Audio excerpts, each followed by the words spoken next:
Hello, friends. Welcome to Binge O'Clock, the podcast where we watch something and then we talk about it. I'm Joyce Selden, and I've seen almost everything. I'm Danielle, and I've seen almost nothing. And here we are. I hope everyone had a Merry Christmas, a Happy Hanukkah, and a wonderful holiday in imminent New Year's celebration to come this week. Yes. I don't have any plans, Happy, but Merry then again, pandemic. Holiday Mass. Festivus for the rest of us. Everybody. For the rest of us. I hope you are having a season full of cheer and warm things and comfort.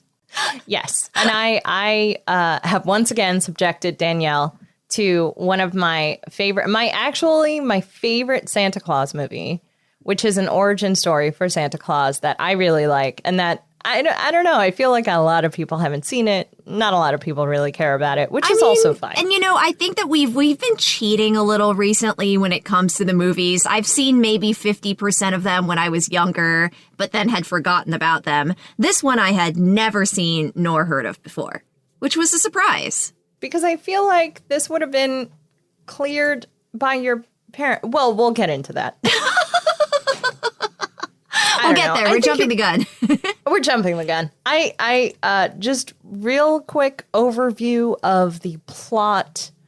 Oh, wow. So much happens. It's weird because so much happens in this movie. Why don't we start with the origin story? Because that's part of the reason you love this movie. So the movie opens with an elder of a small town telling a story about basically the fairy folk called the Vendigum. Essentially elves. she's talking about elves. They really they don't explain the Vendigum very well. I think I went through 60% of the movie thinking a Vendigum was just like a statue. Just a statue. Right? It was a wood carving that people made of fairy folk. I guess. I don't know. Look, I tried to do a very little bit about a research and be like, so what is Vendigum? Like, did they pull it from some Scandinavian something? Because that'd be cool. Because that would be cool. That would be, like a lot of other stories have their roots in this kind of thing. But no, my very tertiary search was not fruitful. They were like, yes, they call them this in this movie. I don't really know why. It seems kind of complicated to call it a whole nother name. When why don't you just call them elves? Because when we meet them, they're even the ones who go, we prefer to be called elves. Right? No, stop. Don't call us Vendigum. We're elves. We're elves. Regardless, we open up in a cottage. Grandma's telling the children the story of winter? ? I'm not 100% sure. Yes, mostly. And then all of a sudden, it is an intriguing story, even though most of the kids are bored, I guess, because it's snowing very hard and they don't have a lot to do except to listen to the story. Some of the older kids have heard it before. They're just kind of warm and comfortable and vibing and not actually listening to her words is how I would interpret the children's faces. I have had that exact same thought. But yes, so they're all quote unquote listening to her. And then they get all very excited because they see that Claus has come.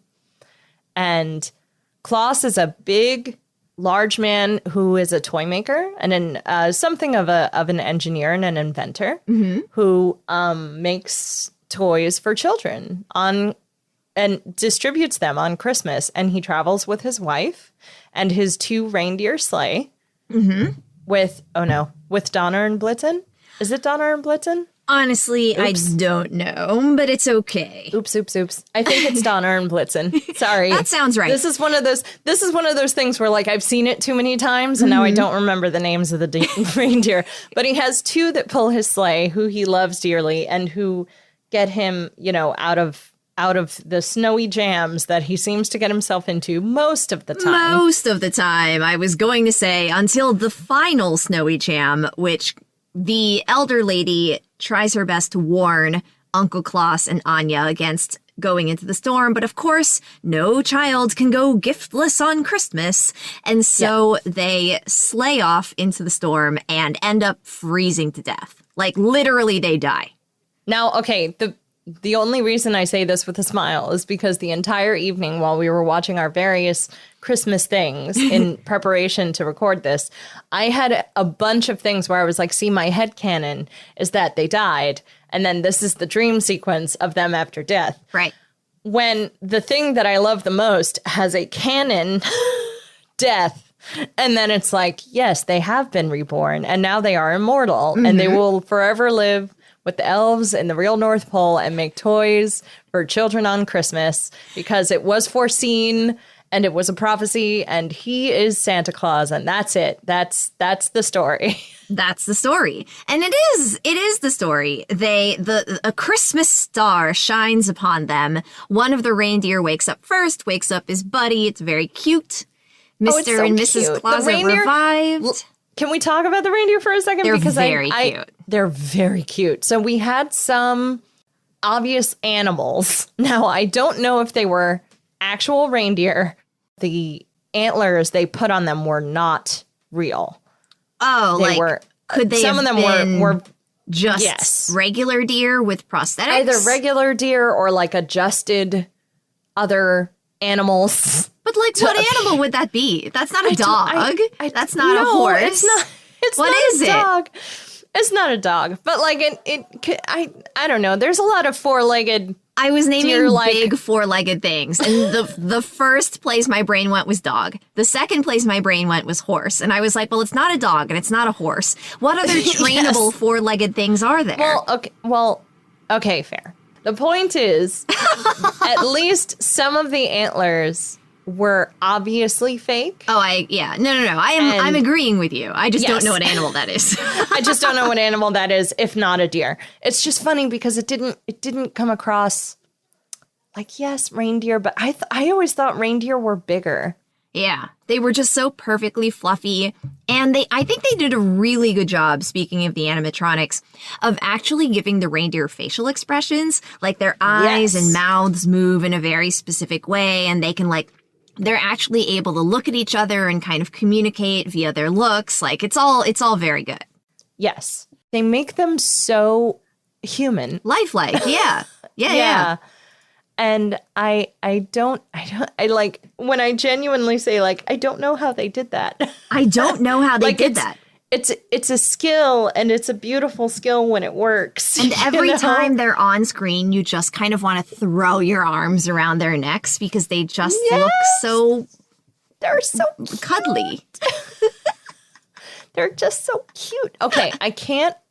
A cursory search does not tell me what animal they used for the animal shots. But I can tell you the animatronics, which were not an animal, were amazing. And that's my 2 cents on it.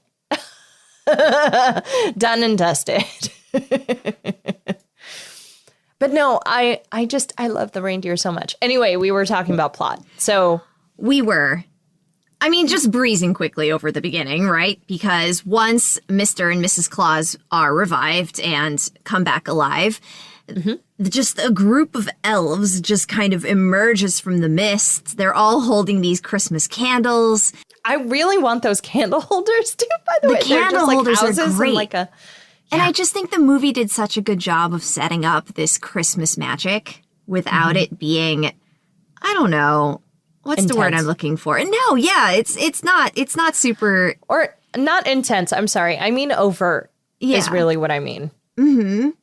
It doesn't hit you over the head with it. Another friend of mine pointed out that all the elves are varying different ages, which I also think is interesting because a lot of times you'll see elves that are kind of cookie cutter in live action, where they're all old or they're all young or they're, and this movie just has it runs the gamut.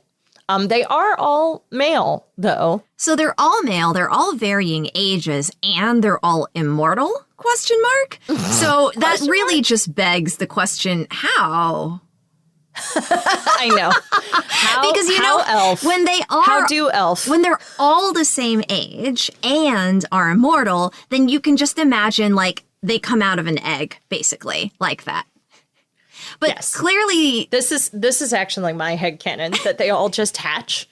Well, yes, but if they all hatched, they would all hatch at the same age, you would think. I guess not. Maybe they hatch at the age that they feel in their hearts. Who knows? Doesn't matter. Christmas magic. Christmas magic. Sleigh run by Christmas magic. Yeah, no, it isn't, they didn't really explain it. I do like that this movie has a lot of stuff where they don't, well, they don't explain it, because like a lot of it is like you just accept the way it is. Right. The like, elves just accept their role. The elves have just been there waiting for Santa forever, right? Their town appears in the Aurora Borealis. They escort Santa and his wife in. Her name is Anya. They escort Anya and Santa into the workshop. She has a name, Danielle. How dare you? Actually, I was the one who was just like, yes, Mrs. Claus, because I am that person, I guess. The workshop is just aisles and aisles and aisles of toys that have already been made and are just waiting for the perfect person to deliver them. And here he is. It's Santa. Definitely an interesting origin story. There is something about it that's just, I find really endearing.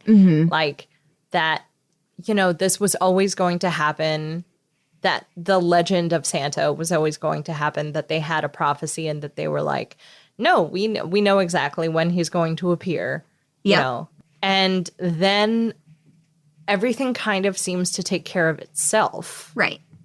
You know, like Santa, the elves make the toys, and Santa has other ideas of like what other toys to make. And, you know, obviously he also makes toys, and you get a few fun little vignettes where, you know, they're designing Santa's outfit because Santa's classic red outfit doesn't exist yet. And, you know, all of that little stuff until green is just not his color. But a handsome man looks good in anything, Joy. But a handsome man looks good in anything. I know. Get you someone who is as supportive of you as Anya Claus is of her husband. Because damn. She is a pillar that holds that man up for some of this movie, actually. She's so, you know, the real MVP. The real MVP. The real MVP is Anya Claus. And probably, okay, so here's my favorite part of this origin story. My favorite part of the origin story is the fact that Santa has a superpower. Yes. And Santa's superpower is that, and this is how they describe it in the movie, time travels with him. Because he's asking, how could I deliver presents to all of the children in the world who celebrate Christmas in one night? And I hope the listeners heard the brackets that were around that statement. I heard it and saw it, so you're welcome. There were brackets. But now, no, yeah. So the night of the world is a passage of endless night for you. And I thought that was so, so cool. So this came out in 1985. And I would have been like 2. I was extremely impressionable. I mean, I don't actually remember the first time I watched this movie. I assume I was very young. And like, that just made sense to me. Yes. Because everyone gets a present from Santa. I mean, you know, obviously time zones and whatever, but like everyone gets a present from Santa on the same night, all at the same time. Essentially. Like, what is 24-hour period of night? Yes. You know, for a man who delivers presents to, I don't know, insert number of billions of people who celebrate Christmas. But like, it made so much sense. And I was like, oh, thank you. That makes sense. You know, to the people who are like slightly questioning if Santa Claus is real or not. And like, but aha. And the aha, of course, is that it's Christmas magic, everyone. That's how he does it. It's Christmas magic. He had the power inside him the whole time. Or it was given to him by a Christmas star, or by season's greetings. No, actually, I don't think he even gets showered by the meteor. I think all of the elves get showered by the meteor. I think they do, yeah. It's season's greetings is also a weird question mark, because it was like you should see us around season's greetings, and then it was this very interesting moment of they open like they open this skylight in the factory, and then what feels like a shooting star comes down and like explodes. I don't know. Hard to say. It just like, kind of like lightly, not actually lightly dusts. It like dumps glitter, snow and glitter and white into the center of the factory. And not every elf is in the center. No, but so they it all makes kind you of wonder. dance in it. But, you know, but the glitter that falls out of the sky and that they dance in, is that what they then gather and put into the reindeer food to make the reindeer magical? Like, it felt like a stuff. Like a stuff I will accept this headcanon.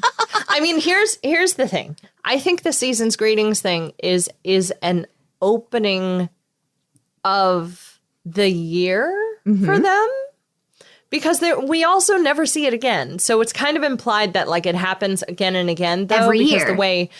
And the way Patch describes it too. Also, Patch, played by Dudley Moore, is very charming and very cute. We'll get to Patch. And we'll get to Patch. He's my beautiful ADD, bipolar, doesn't know what to do with himself. He has too much on his brain. He sort of describes it as like, oh, you think we're extra right now. Wait till you see us around season's greeting. And, inevitably it's that little quirky, like, what's that? You'll see. What's that? You'll see. Like the first year that he's Santa Claus. There's something about the like giddiness of it. And I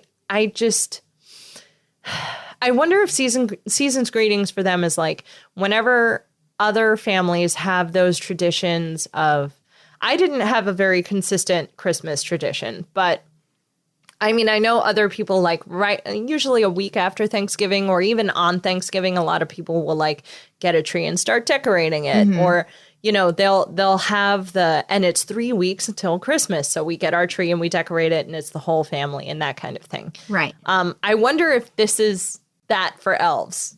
This is just like a beautiful thing that kicks off their season officially, and every year they get remagicked because, I mean, that glitter isn't a never-ending resource, surely. Also true. It does feel like, okay, well, why don't we talk about the glitter? Okay. Because it's special. It's special and actually does become relevant to the narrative. Yes. Kind of. It's so funny. Like after seeing Dune recently, it's like, it's a spice. No, it is an organic substance. I do assume that it actually like, I will accept the headcanon that like, maybe it does come from season's greetings, right? Because we don't see where it could come from anywhere else. It's not like they go out into the snow and then like suddenly it's magic. Right. You know, so we don't see any other magic thing really happen other than season's greetings and other than Santa's actual ride. Yeah. Assuming it comes from that, it's like a powder. I mean, like I keep very saying glitter, sparkly, but it's like big pieces of glitter. Like big pieces of glitter. Like confetti-sized glitter, but very sparkly. Yes. I just keep coming back to spice. It's like a zesty something that you add to food most of the time. And the elves use it for the reindeer on his night, and they sprinkle it in the hay that they feed the reindeer, and then the reindeer can fly for as long as Santa needs them to. I don't know. They didn't really explain it. They didn't really explain it. But what we do see with this glitter is it can actually make other beings float and fly like humans when Patch takes the glitter and decides to put it in a lollipop. Slimy lollipops that you bite into, by the way. Those were very odd They're lollipops. chunky. Yeah. They were like, it's like a Tootsie Pop, but with a very creamy center. Yeah. It was all creamy. It was weird. It was very strange. I was like, oh, that's not really the texture I was expecting from these puce-colored pops. It didn't look like that. It didn't look like... It looked like you expected to lick on this thing for 2 hours. Yeah. Like it was a pretty big pop. Calling it a pop. I'm so sorry, people in the Midwest. It's not a pop. This lollipop was just like, it I don't know, like the circle, it was a circle. And it must have been about, I don't know, maybe the size of like a coaster. Yeah. Like pretty big.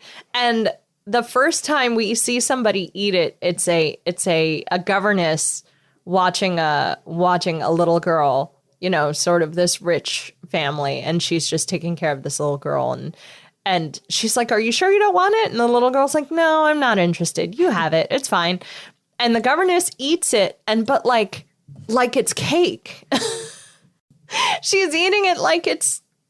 I wish you could all see Danielle's face. Because it's not cake. Because it's not spongy. It's slimy.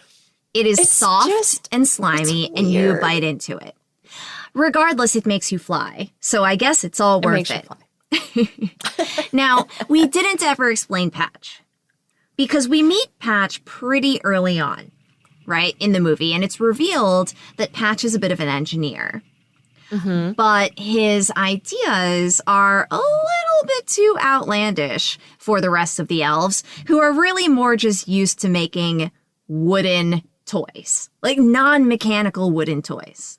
Yes. Right? They're very traditional hand carving, woodworking folk. And he has all these, quote, wild ideas. Like, oh, he wants to invent something that'll heat the pipes in Santa's workshop so that they never freeze. He wants to invent an alarm clock because when the story begins, alarm clocks don't exist yet, right? Though, you know, the story then fast forward centuries, which we can get into later. Yeah. I assume we start in like the Dark Ages somewhere. Mm-hmm. It's a little unclear, but I think we start in like Dark Ages villages. Mm-hmm. I want to say it's like pre, 1000 AD, right? Somewhere pre-electricity. At any rate, so Patch sleeps in the reindeer stable and spends most of his day with his friends. Exactly, spends most of the day talking to the reindeer about his inventions because no one else will give him the time of day. Poor guy. I know. It does come off that way. It definitely comes off like Patch had to sleep with the reindeer because no one else wanted to talk like to it's him. A little bit like Maurice, that crazy old man, like they just won't listen to him. And so that's... Keep referencing Beauty and the Beast. We're going to have to watch it at some point. Now, at a certain point, I don't really know how we talk about the next part of the movie. The movie fast forwards through time. It happens. So Santa starts delivering presents, and he delivers presents for centuries. Centuries and centuries. We get to see Santa's lists being invented. At first, Santa was giving gifts to every single child in the world, and then a child hurts a kitten. The cruelest thing. And the brother's sister tells on the brother to Santa, which is my favorite part about it, because she snitches on him. And then it's just like, well, he's hurting cats. Obviously, he shouldn't get a present. And Santa's like, but that's ridiculous. Every child should get a present. And thus begins Santa's list and checking it twice. And we get to a certain point where Anya suggests that Santa get an assistant, because it's just like more and more and more kids believe in Santa every year, because more and more kids are getting presents and finding out about Santa and writing letters to Santa. And that's how eventually Patch becomes Santa's assistant. Yes. Right? And he becomes Santa's assistant. Basically, there are two elves who are very industrious. Patch is one of them. And the other one is, unnamed. No, he had a name. Puffy? I did not write it down. It was weird. Look, all the elves have very interesting names.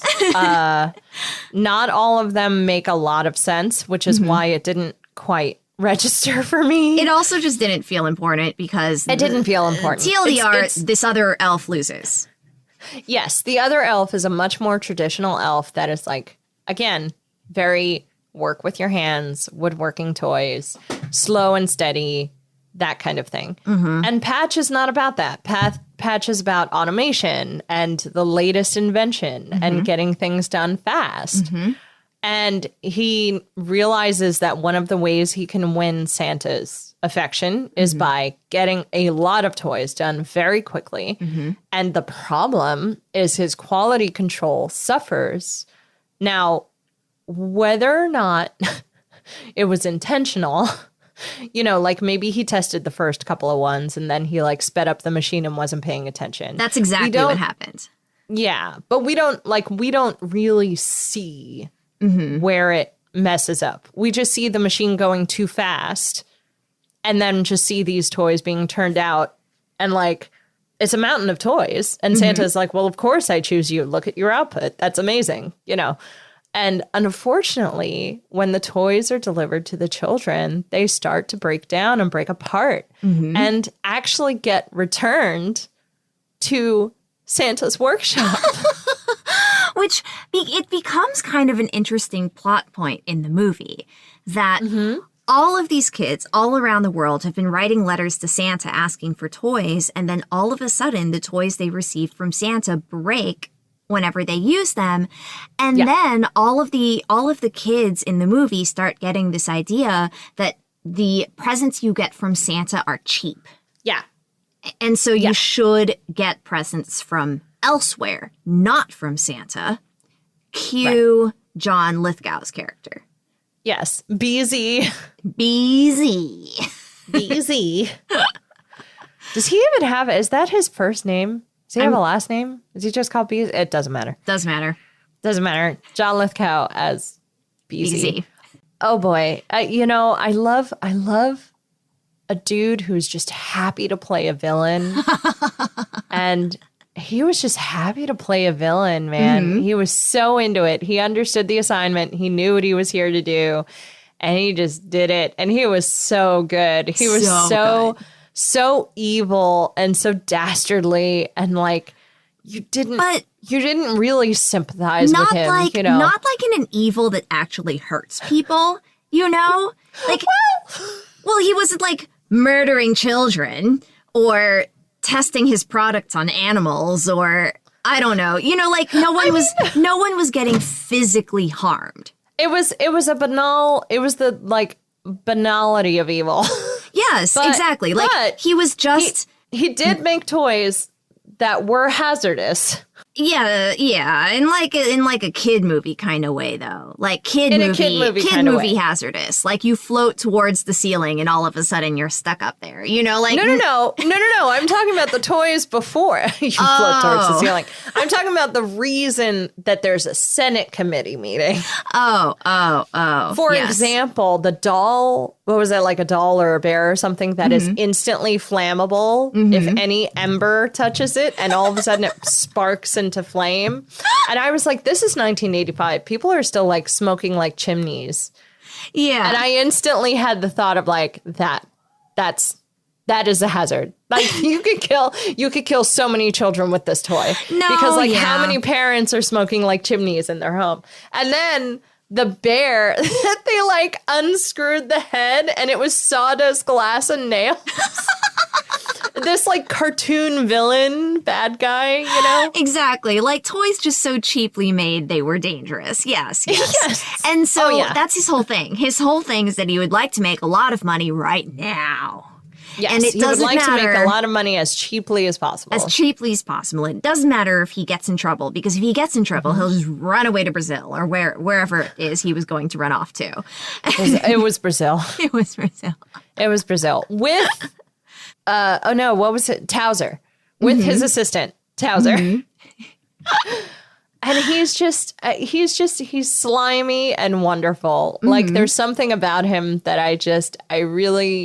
I don't know, man. He was just living his best life playing the villain. Is he not, like he tends to be a comedic actor. He doesn't get a lot of that kind of role where he's like just mean. Like he was just mean. He got to have an evil laugh. He got to yell about capitalism.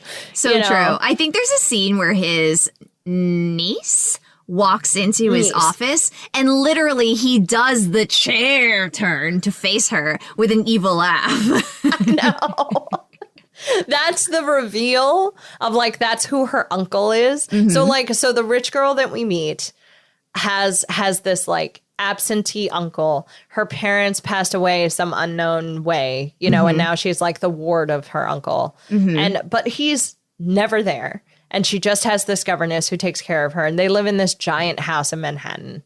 And, you know, her life for the most part isn't like sad or tragic or anything, but she's very much like a caged bird, you know? And you do feel sorry for her because it's not, you do think like she doesn't get the love and care that she needs. And the governess is very brash and very cold to her. And she ends up making friends with this homeless boy, Joe. Oh, yes, that's right. And the rich girl's name is Cornelia. Yep. Which is, wow. Her after we know her for like a year in movie terms, her nickname is Corny. And I don't know if you caught that, but I was just like, oh, God, I had forgotten all about that. Like, just call her Corny. Just call her Corny. Just call her Corny. But yeah, so she befriends this homeless kid and who's very like Gavroche from like Les Mis. He is like, a bit. He's just like a little too street smart for his own good. He's a little too sassy for like 10.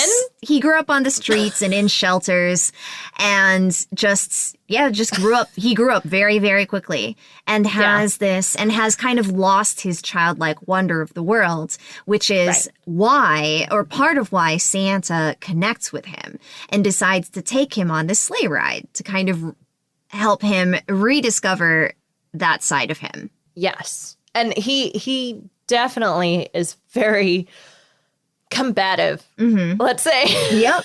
when Santa first meets him. And because, you know, he's seen the quote unquote Santa Clauses that ask for money on the street, and a lot of them are drunks and a lot of them are not much better, quote unquote, better off than he is, you know, and so he just keeps having to like fight for his own little corner of Manhattan. And, you know, he's cold and homeless, and Santa is like, I think I want to take him on a trip. And like takes him with him. What he does is take him on this trip just once a year and doesn't really do anything else to help this child. Granted, I don't know that I'm really bothered by that because I do like that he allows this kid to just live his life. Yeah, I do think, I mean, not to skip to the end, but kind of to skip to the end. Yeah. I do think that like Corny and Joe end up like living with Mr. and Mrs. Claus in the North Pole and the elves. It's like years after they met for the first time, though. Like a year or two after they met. Really? Not a lot of time passed. It wasn't a whole lot of time. It was like 1 to 2 years. And then it was like, would you like to like just live with us in the North Pole for like... It's just like weird because it's weird because it's established that there's this kind of tradition where Santa will go and find Joe on Christmas and take him on a sleigh ride. I know. And as you're watching the movie, like, because Joe isn't aging and because Cornelia isn't aging and because the parallel storyline with John Lithgow isn't proceeding as quickly as you think it would, like it doesn't feel like more than a year has gone by.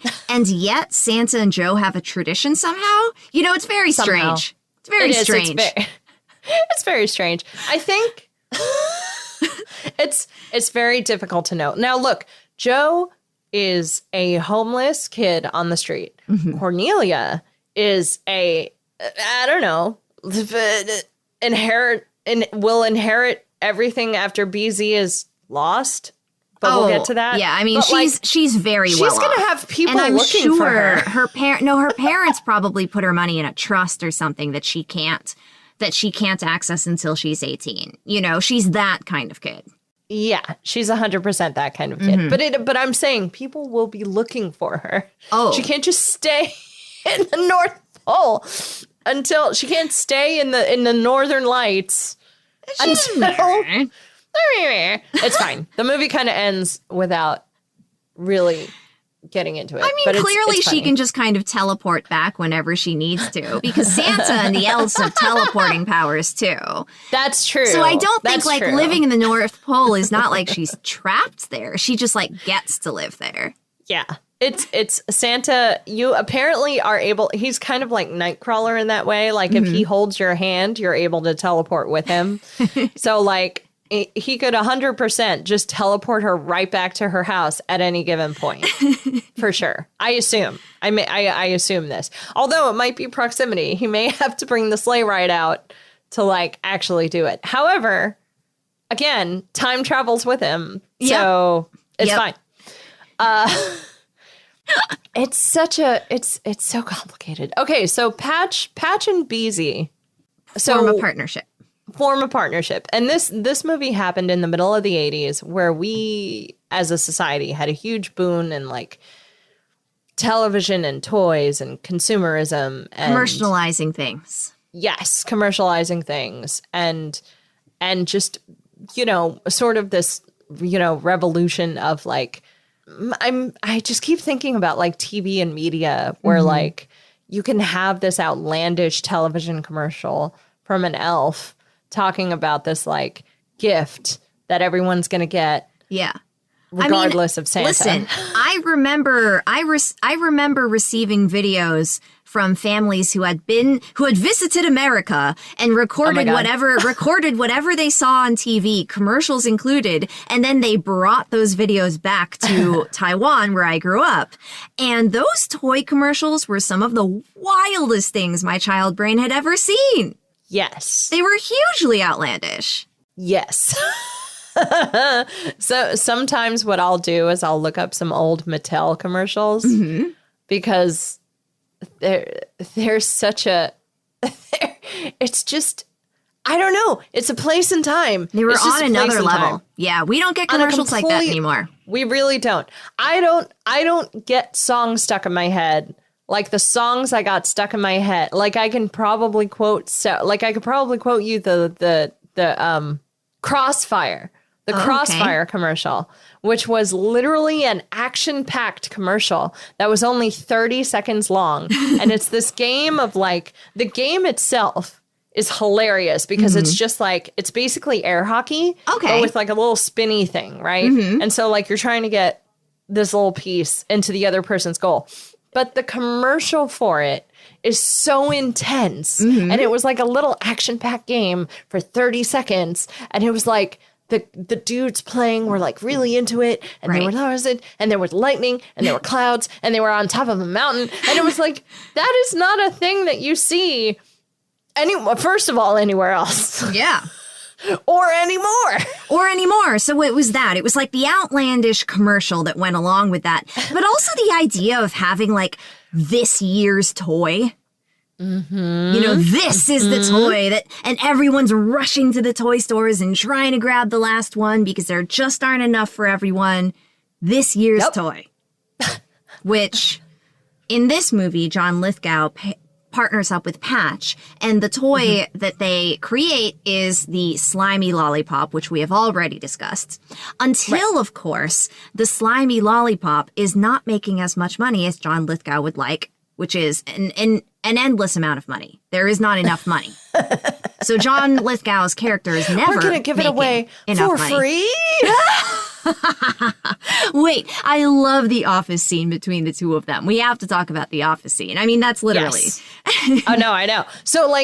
Okay, the thing about the office scene, it's my favorite scene in the entire movie because we get the dynamic eventually shifts. And initially it's Patch. Patch comes in, he's an elf, he's hopping around the office, he's doing a lot of like just trying to like get from one place to the other and find somewhere comfortable where he can kind of land. Oh, I thought he was trying to like impress John Lithgow. I do think he was in some respects. I think he's also smart enough to know that even if you believe in Santa Claus, like you would still have to believe that he is an elf and he exists. And is magic. Exactly. And like show and I do think it's a show off because Patch is just that kind of He is elf. that kind of guy. He's that kind of guy. I mean, like definitely it's got its elements of show off, but I think he was also trying to, you know, get to a place where he's like, if you're a really big toy maker, I'm a, you know, like if you're, you know, you can get my product out there. And that's what I need because I need Santa to notice me again and to realize he needs me, which by the way, is not actually what Santa needs to do. No, but it was, you know what? It was this kind of interesting moment where I don't think that Patch really I mean, I know that Patch really didn't understand what he was getting into because Patch was thinking, you know, Santa has fired me because all my toys broke, and so I need to get Santa's attention again, as you said. And so he finds, quote, a great toy giver. Right. Someone who gives, quote, gives away a lot of toys and settles on this great Spoilers, the reason he thinks he's a great toy giver is because his, quote, his toys are being pulled off the shelves very fast. That's not what's actually happening. Nobody is purchasing these toys. They're being pulled off the shelves because they are hazards to children. But he didn't listen. Patch doesn't know that. Patch doesn't know that. He didn't listen that far into the newscast. And he doesn't also the elves, this also speaks to the shelteredness of the elves. Yeah. You know, they even though Patch is probably the most worldly. Probably the most worldly and forward thinking of all the elves. He's still they never spend any time outside of the North Pole. Yeah. And I do think it speaks to this extreme naivete of I can just kind of walk in there, give my pitch, and then and this dude will be totally cool with that. I make toys. He sells toys. We would make great partners. And so they partner up. Patch brings his magic dust, which we've already discussed, and uses it in the toy. Now, Yes. they are not making enough money to satisfy BZ. So Well, they're not making any money on that first one. because they're giving it away for free. Because they're giving it away for free.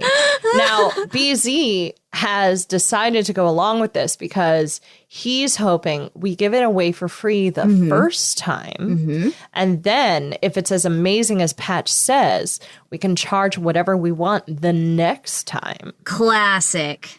I just Just look, I tease know, them a little. I know this is a movie about Santa, but especially because it's a lollipop, all I could think of was this is what people say about drug dealers. Oh yeah, that's 100%. I'm what just this gonna is. give you a taste, Just a taste. Just to get you little, just to get you interested. It was weird. I felt weird saying it. I'm sorry. I might cut that out. We'll see. he gives the kids a taste of this gives the kids magic product. Yes.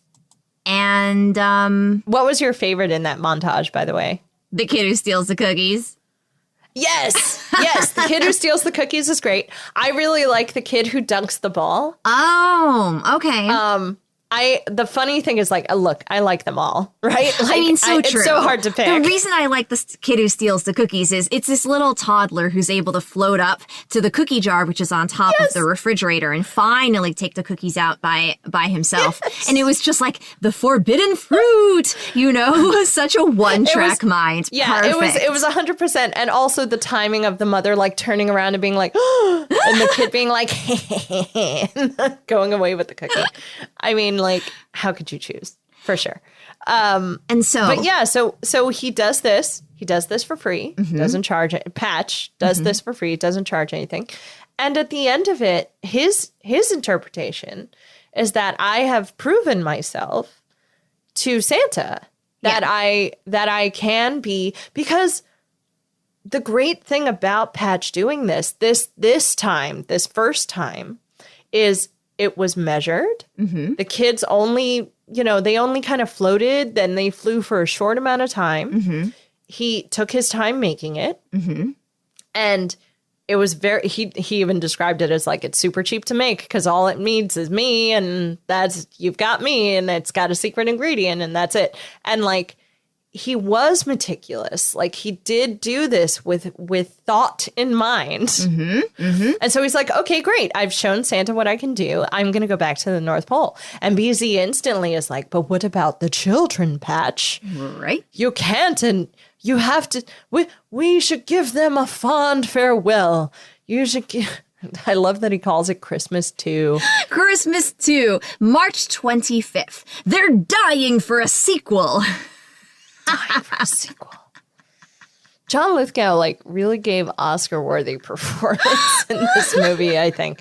I loved him to pieces. Anyway, so he manipulates Patch into making another batch of this candy, that, you know, like, well, if you increase the secret ingredient, kids could fly. And just churn them out faster. So literally, Patch makes the exact same mistake he made in Santa's workshop again. You know, the first few toys he created using his machine were perfect, you know, and were just as good as the toys any of the elves had made by hand. And then he cranks up the speed on the machine without seeing what effect that would actually have, and it messes everything up and all the toys break. So the exact same thing happens here. Lollipops were great. Lollipops were thoughtful. He cranks up the speed as he turns out these candy canes, and all of a sudden you have a disaster on your hands. I mean, technically the toys he made before were sort of issues all on their own. Right? Like, if you make, you know, a bike with a faulty front wheel, your child could hurt themselves. Right? Yeah. Like, that's not great. The problem here, though, is that the candy canes explode. They are exploding candy canes. If they reach a certain temperature, it's just over. Now, BZ doesn't care. The stakes are so high. BZ does not care. He's like, sell them. As long as we can sell them. If the children's parents are dumb enough to have radiators in their homes. Yep. And this is when he cooks up that little plan with Townsend, and he says, "Well, listen, we're just gonna make as much money as we can possibly make." And at the last minute, we'll jet off to Brazil with all of our money in hand, and Patch will be the one who's caught and punished, because Patch is the one who's actually made all of this. Yes. So that's their plan. What I like about this part of the movie is that in conjunction with all of this happening, because we the audience understand that there's a lot of slimy stuff going on in the background here, and that these toys are not actually going to be a success, right? They're just going to be a temporary boon. Santa, because he lives in the North Pole and is a little naive, doesn't realize that these toys are not going to be a success, and he starts getting really down on himself. Because he, you know, every time he goes to deliver his presents or this or that, he looks underneath the trees and he notices that, wait a minute, BZ's toys are super, super popular. Maybe this dude is actually doing something right. And maybe I was wrong to give up Patch. And he just kind of enters a very despondent state.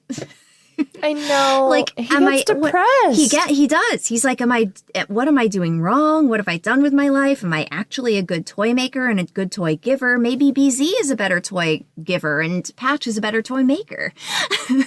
Yeah, he definitely has, you know, an attack of self-worth to just, it's so sad because it's, you know, and I know I'm sure I described it to you this way before, that there were a bunch of movies, especially holiday movies, that wanted to highlight, like, you should be making things from hand because that's the way to make things. And automation is bad because automation doesn't make things well.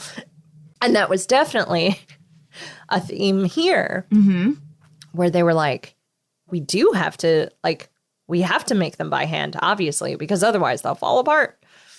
And what's funny to me is I don't think either of them learned their lesson by the end of it. No, I'm 100% no. Like, Santa is still going to make these wooden toys. Look, I love the wooden toys he makes. They're 100% outdated by 1985. And I don't like saying that, but at the same time, I'm like, it depends on the kids you're making these for. Yeah. But by 1985, you got to make some other toys. No, you're competing with Crossfire, Santa. Listen, I don't think we need to give the listeners a play-by-play of the end of this movie because, I mean, just watch it if you're interested. Just watch it. The long and short of it is Santa Claus, the movie. You're movie. Welcome. The long and short of it is the good guys win and the bad guys lose. And part of the reason the good guys win is that the children help. Right? Yes. And at the end of the movie, the good guys would not have won if the children hadn't helped. Exactly. If the children hadn't believed in Santa and his magic. To be fair, I don't know if the good guys would have gotten in as much trouble if the children hadn't helped either. It's hard to know. It's kind of hard to know. It was a little bit of a domino effect. But I do think you're right. No one in this movie learned their lesson because Santa gets Patch back. Patch thinks that his plan was successful. He goes back to the North Pole to rejoin Santa, and the two little kids go and live with Santa. BZ flies off into space because he's crammed his mouth full of these candy canes. So that's into that on space. BZ. He flies off into space. And that's it. That's the end of the movie. The good guys win, and they dance in a happy little circle, and BZ flies off into space. No one learned their lesson. Mm-hmm.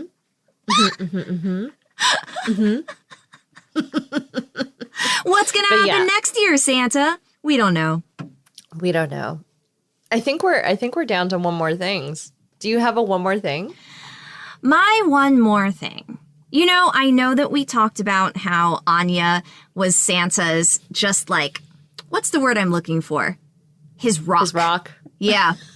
That was that in sync for you? I hope it was. It was in sync for me. Okay. That she's just his rock. Like that whole time he's going through that really sad period in his life. I mean, it is a little sad because it's a little upsetting because everyone is doing their best to help him and they can't really find a way to cheer him up. What actually does cheer him up at the end of the movie is when Patch returns to him. You know, but I think even earlier in the movie, kind of throughout those little vignettes as Santa is delivering presents all over and the legend of Santa is growing more and more popular, is the scene where the Christmas poem, what's the name of that poem? Oh, what a great But y'all know what question. the Christmas poem where the mouse is in the house and it's super quiet and Santa comes down the chimney and the Christmas poem. The Christmas listeners. poem. I'm gonna see. You know what? I'm gonna see if I can find a name of that thing. Yeah. But continue. At any rate, one of Santa's elves is reading the poem to him, and they're all just kind of chuckling about how much of a legend he's becoming. When Santa gets to the line in the poem where it mentions his bowl shaking like a bowl full of jelly. His belly shaking like a bowl full of jelly. When he laughed like a bowl full of jelly. And he just looks down and just kind of gently pats it. A visit. Oh my God. A Visit from St. Nicholas. By Clement Clark Moore. I never knew it was called this. I mean, again, neither did I, clearly. I was just like, the poem, the Christmas poem. You know, the one. 'Twas the night before Christmas and all through the house. Yeah. The mouse. That one. The house. Very quiet.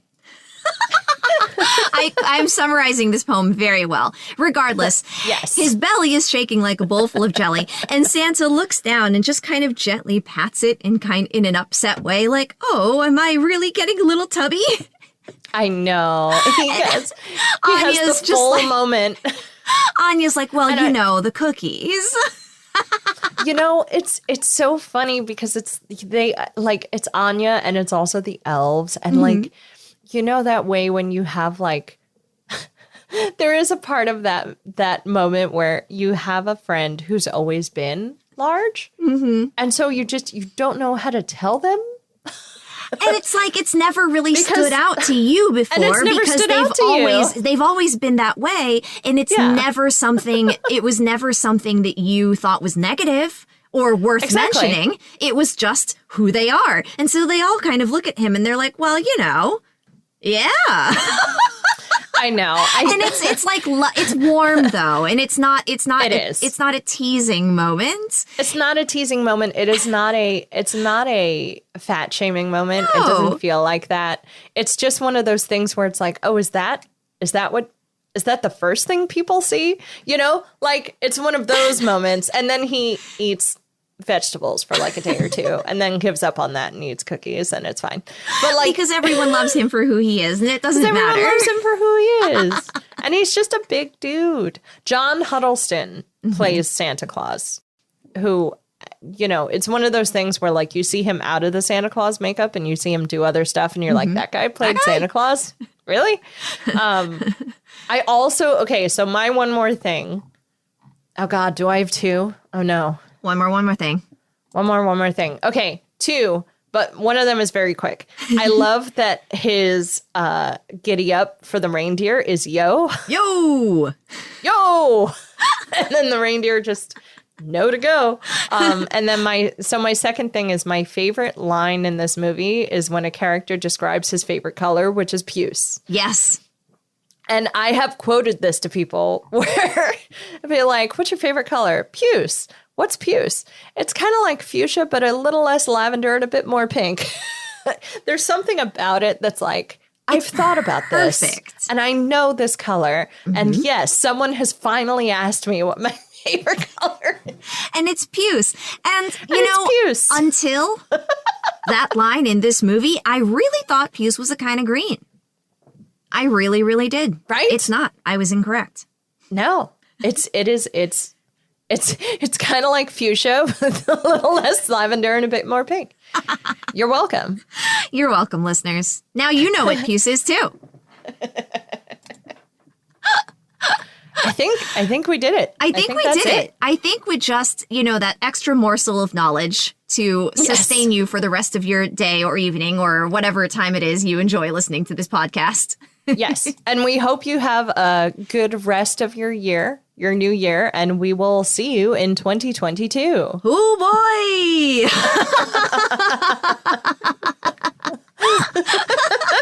Okay. What is time? What is time?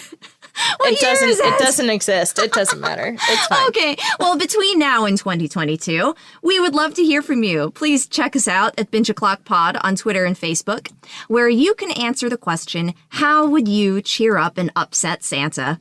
You can also email us at bingeoclockpod@gmail.com. And don't forget, we have a Patreon. Find us at patreon.com/BachPod. That's right. Tell your friends, tell your family, tell your loved ones.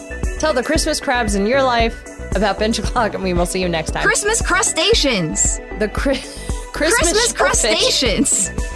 Seasonal shellfish.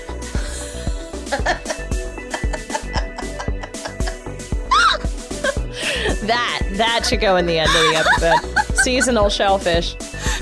Seasonal shellfish. Seasonal sea creatures. Seasonal shellfish.